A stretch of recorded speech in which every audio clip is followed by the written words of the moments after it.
अस्सलाम वालेकुम।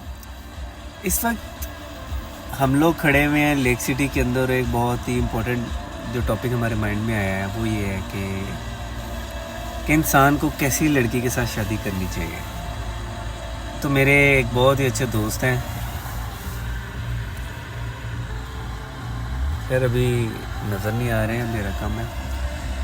अच्छा भट्ट साहब, मुझे ये बताएं कि इंसान को कैसी लड़की के साथ शादी करनी चाहिए।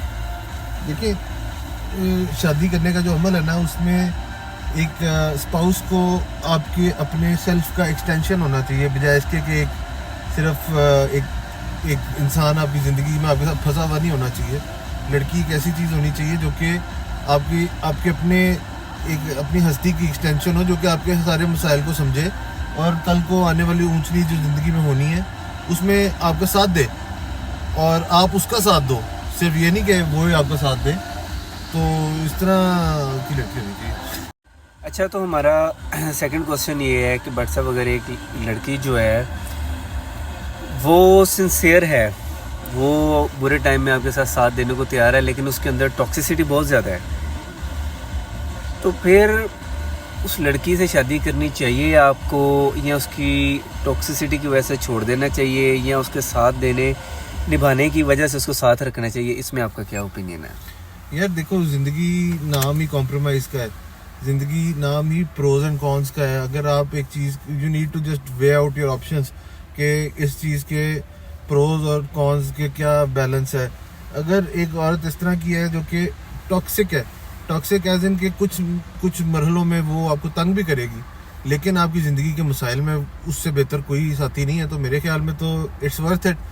हाँ, लेकिन अगर वो आपकी ज़िंदगी जीरन कर दे और कुछ जगहों पे वो ठीक रहे, फिर तो इट्स नॉट वर्थ इट। अब आपके ऊपर जजमेंट करना, ये अब आपके ऊपर है कि who is worth the pain और हु इज़ इनफ, जो कि आपके मसाइल में भी आपके साथ रहेगा और आपके लिए मसला ही नहीं होगा कि वो आपको ये होगा, तसल्ली तो होगी ना कि यार ये बंदा मेरे पीछे है, मेरे साथ है, तो ज़िंदगी में कोई मसला नहीं होगा।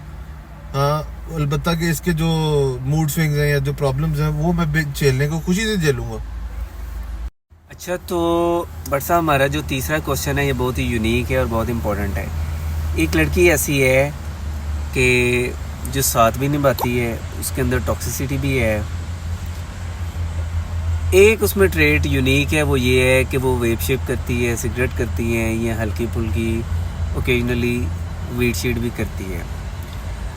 जैसा कि आपको पता है कि ये वीड है, सिगरेट है, या फिर ये वेप है, इनके न्यूरोनल डिजनरेशन के बाद अगर 6 घंटे के लिए भी ये चीज़ें ना ली जाएँ तो इनके विड्रॉल साइंस और सिम्टम्स आते हैं, जिससे वो अपने जो भी करीबी होगा उस पर उसकी ज़िंदगी पर असरअंदाज भी करती हैं, इनकी अपनी ज़िंदगी के साथ साथ। तो आप ऐसी लड़की के बारे में क्या कहें कि ऐसी लड़की से कर लेनी चाहिए शादी या नहीं? सबसे पहले तो आप ये बताएं कि क्या आप खुद उन चीज़ों में मुलव्वस हैं कि नहीं है। अगले को इस चीज़ में नाप तोल करने से पहले आपने ये ज़रूर ध्यान में रखना है कि अगर आप वो चीज़ करते हैं तो आपके अंदर कैपेसिटी होनी चाहिए कि किसी और के अंदर भी वो खामी एक्सेप्ट की जाए। दूसरे हाथ पे अगर फ़र्ज़ करें आप बिल्कुल कोई सिगरेट नहीं पीते, कोई नशा नहीं करते, तो सबसे पहले आपने एक लाइन ड्रॉ करनी है निकोटीन एडिक्शन और उससे ऊपर वाले जो ड्रग्स हैं। Nicotine is something else, weed is something else, church is something else. तो अब इस तरह के बंदे के साथ ज़िंदगी गुजारना जो है, जो कि सिगरेट से ऊपर वाले नशों में मुलव्वस है। सिगरेट तो एक इस तरह का नशा है कि उसको छुपाया भी जा सकता है, उसको मास्क भी किया जा सकता है। जो ऊपर वाले नशे हैं, उस वाले बंदे के साथ you have to be prepared कि वो जिस तरह हम गाड़ियाँ तैयार करते हैं, एक प्रोजेक्ट कार होती है, उसको you have to be prepare to be patient. आपको सब्र आपके अंदर पैदा होगा और आपको बहुत सारे मसाइल भी पेश आएंगे इस तरह के बंदे के साथ। लेकिन आप वही बात मैं दोबारा रिपीट करूंगा कि प्रोज एंड कॉन्स। अगर तो वो बंदा इतनी आपकी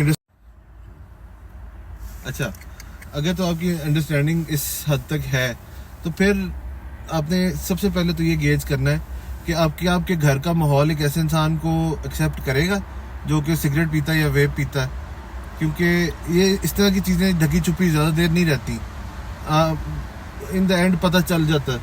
सबसे पहली चीज़ तो ये हो गई। दूसरी चीज़ ये होगी कि उस बंदे की वैल्यू क्या एज अ पर्सन इतनी है कि आप उसके लिए इस तकलीफ को झेलो, कल को उसको रिहैब सेंटर में दाखिल कराओ, उसका इलाज कराओ। ये एक प्रोजेक्ट है, ये एक ऑनगोइंग क्या कहते हैं, एक जंग है नशे के खिलाफ और एक पर्सन को बचाने की। और कई दफ़ा कुछ बहुत थोड़े लोग हैं जो कामयाब हो जाते हैं, लेकिन मेजॉरिटी नहीं भी होते। सो अपनी ऑप्शंस को हमेशा वे इन करें, अपनी प्रायोरिटीज़ को सही रखें और बाकी अल्लाह से दुआ करें कि नुकसान से बचाएं। Thank you.